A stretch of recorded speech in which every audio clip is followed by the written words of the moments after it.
Bendiciones, mis muy amados hermanos en Cristo. Bienvenidos en este nuevo día, domingo 14 de abril. El mensaje que nos trae las lecturas para este día, primera, Hechos de los Apóstoles, capítulo 3, versículos 13 al 15 y 17 al 19. En aquellos días Pedro le dijo a la gente: el Dios de Abraham, de Isaac y de Jacob, el Dios de nuestros padres, ha glorificado a su siervo Jesús, al que ustedes entregaron y rechazaron ante Pilato cuando había decidido soltarlo. Rechazasteis al santo y al justo y pedisteis el indulto de un asesino. Mataron al autor de la vida, pero Dios lo resucitó de entre los muertos y nosotros somos testigos. Sin embargo, hermanos, sé que lo hicisteis por ignorancia y vuestras autoridades lo mismo, pero Dios cumplió de esta manera lo que había dicho por los profetas, que su Mesías tenía que padecer. Por tanto, arrepiéntanse y conviértanse para que se borren sus pecados. Palabra de Dios, te alabamos, Señor. Queridos hermanos, para algunos hermanos que todavía no logran entender el primado de Pedro, nos damos cuenta no solamente con este texto, sino con otros varios claves en la Sagrada Escritura, cómo la iglesia naciente permite hablar al principal de los apóstoles. Al comienzo no están hablando todos, está hablando Pedro, y esto es clave para que entendamos con corazón humilde y sencillo que Él es el primero de los apóstoles. En el Evangelio de Lucas, capítulo 22, Jesús le dice a Pedro: Pedro, mira que Satanás ha pedido permiso para sacudirlos a ustedes como al trigo, pero yo he rogado por ti para que tu fe no desfallezca, y tú, cuando hayas vuelto, confirma a tus hermanos o fortalece a tus hermanos. En el Evangelio de Juan, al finalizar el Evangelio, nos encontramos a Jesús sanando el corazón de Pedro. Por la triple negación, le hace una triple confesión. Pedro, ¿me amas? Señor, tú sabes que te amo. Apacienta mis ovejas. Pedro, ¿me amas? Señor, tú sabes que te quiero. Apacienta mis corderos. Pedro, ¿me amas? Pedro se entristece de que le pregunte por tercera vez y le dice: Señor, tú lo sabes todo, tú sabes que te amo. Entonces, qué bueno poder entender, mis queridos hermanos, que aquí Jesús le está dando una autoridad a Pedro que no se la ha dado a los demás discípulos, y los discípulos reconocen eso. Por esta razón le permiten hablar, porque reconocen en él un don que Jesucristo le dio. Mateo capítulo 16, versículos 16 y siguientes nos dicen: a ti te daré las llaves del reino. No le dice a todos los discípulos. Entonces, hermanos, seamos humildes y entendamos a partir de todos estos textos, en la iglesia primitiva sobre todo, que Pedro es quien está siempre hablando por los demás. Ya después se le va a comenzar a dar protagonismo a los demás, pero ellos reconocen la autoridad de Pedro. ¿Y qué está haciendo Pedro en esta ocasión? Hablando de lo sucedido con Jesús y cómo Dios, el Dios de Abraham, de Isaac y de Jacob, el Dios de nuestros padres, porque Él le está hablando a las autoridades religiosas judías y les está diciendo: Abraham, nuestro padre, de ustedes y de nosotros, ha glorificado a su siervo Jesús, al que ustedes entregaron y rechazaron. Y Pedro lo está haciendo en un orden lógico y verdadero. ¿Por qué? Porque algunas personas dicen: a Jesús lo mataron los judíos. No, a Jesús no lo mataron los judíos.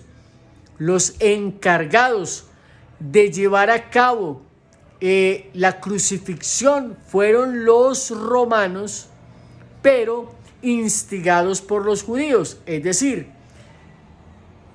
los autores intelectuales del hecho son las autoridades judías, aunque usted y yo sabemos que no todos los que hacían parte de ese Sanedrín estaban de acuerdo con que se condenara a Jesús.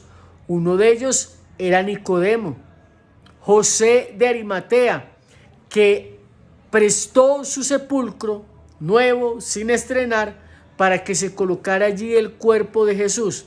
Entonces, no todos los judíos estaban de acuerdo con que se condenara a muerte a Jesús. Entonces, son algunos. Y Pedro va a hacer notar más adelante cuando dice: sé que lo hicieron por ignorancia y vuestras autoridades lo mismo. Pero era algo que tenía que suceder para que verdaderamente se diera la redención del ser humano. ¿Sí me voy a entender? Y dice algo muy particular. Rechazaron ustedes al santo y pidieron el indulto de un asesino. ¿Cómo podríamos nosotros entender esto con lo que está sucediendo hoy en día en la humanidad? Cuando Jesús dice: a lo malo llaman bueno y a lo bueno llaman malo. 1. 2. Cuando rechazamos a Jesucristo, lo sacamos de las escuelas para meter allí la ideología de género y tantas otras cosas que definitivamente no son según el corazón de Dios. Cuando se condena a un juez que es cristiano y no quiere ceder a casar a 2 hombres o a 2 mujeres y lo condenan a la cárcel, porque definitivamente el ser humano hoy en día está bien perdido y bien embolatado. Pero vamos más allá. Entonces, muchas de las cosas que se están haciendo hoy en día en el mundo están mal. ¿Por qué? Porque se está legalizando el pecado y se está persiguiendo a el que quiere evangelizar para que la humanidad sea liberada del pecado. ¡Qué contrariedades! O sea, tenemos que ser muy valientes para mantenernos firmes en la fe en este tiempo tan difícil. Bueno, el Salmo nos dice: haz brillar sobre nosotros la luz de tu rostro. Y al final, el versículo final dice: en paz me acuesto y enseguida me duermo, porque tú solo, Señor, me haces vivir tranquilo. Qué bueno, mis queridos hermanos, que nosotros podamos tener una dinámica a nivel espiritual. Y es que alguna vez un sabio decía: no hay mejor sueño que una conciencia tranquila. Hay personas que tienen una cama súper hermosa, pueden dormir con una cobija que tiene hilos de oro. Pues digo, acostarse en una cama que tiene hilos de oro, pero no pueden dormir en paz porque su conciencia les recrimina algo. Qué bueno poder examinar nuestro corazón, porque muchos de nosotros decimos que creemos en Jesús, que amamos a Jesús, pero no vivimos las cosas, pero no escuchamos ni obedecemos a Jesús en las cosas que nos está mandando a hacer. El Evangelio, vamos de una vez al Evangelio. En aquel tiempo los discípulos de Jesús contaron lo que les había pasado por el camino y cómo lo habían reconocido al partir el pan. Este es los discípulos de Emaús a su regreso para encontrarse con los demás compañeros. Estaban hablando de estas cosas cuando Él se presentó en medio de ellos y les dice: paz a vosotros. Si hay algo que viene a traernos Jesús en la vida, es paz. No la paz que busca el mundo, sino la paz que trae una verdadera conciencia a partir de un encuentro con Jesucristo que transforma nuestras vidas. Y por lo que está aconteciendo aquí, entonces nos damos cuenta que esta es la primera aparición de Jesús a los discípulos en ese lugar. ¿Por qué? Pero ellos, aterrorizados y llenos de miedo, creían ver un espíritu. Entonces quiere decir que fue, si no la primera, la segunda, pero que les ocasionó un buen susto en su momento. Y eso a mí me dice que fue, si no la primera, una de las primeras, pero me sostengo más en la primera. ¿Por qué se alarman? ¿Por qué surgen dudas en su corazón? Miren mis manos y mis pies, es decir, el cuerpo que está presente delante de ellos, como para que no hayan dudas de que es el mismo que murió en la cruz, les muestra las señales de sus clavos y de las heridas que tuvo. Es decir, soy el mismo, el que estaba con ustedes antes, el que dio la vida en la cruz, soy el mismo. Y les dice: miren mis manos, mis pies, soy yo en persona, tóquenme y dense cuenta de que un espíritu no tiene carne y huesos como ven que tengo yo. Y dicho esto, les mostró las manos. Es más, ellos no lograban entender esto por la alegría que tenían en el corazón, pero Jesús les dice: tienen algo de comer. Ellos le ofrecieron un trozo de pez asado, Él lo tomó y comió delante de ellos.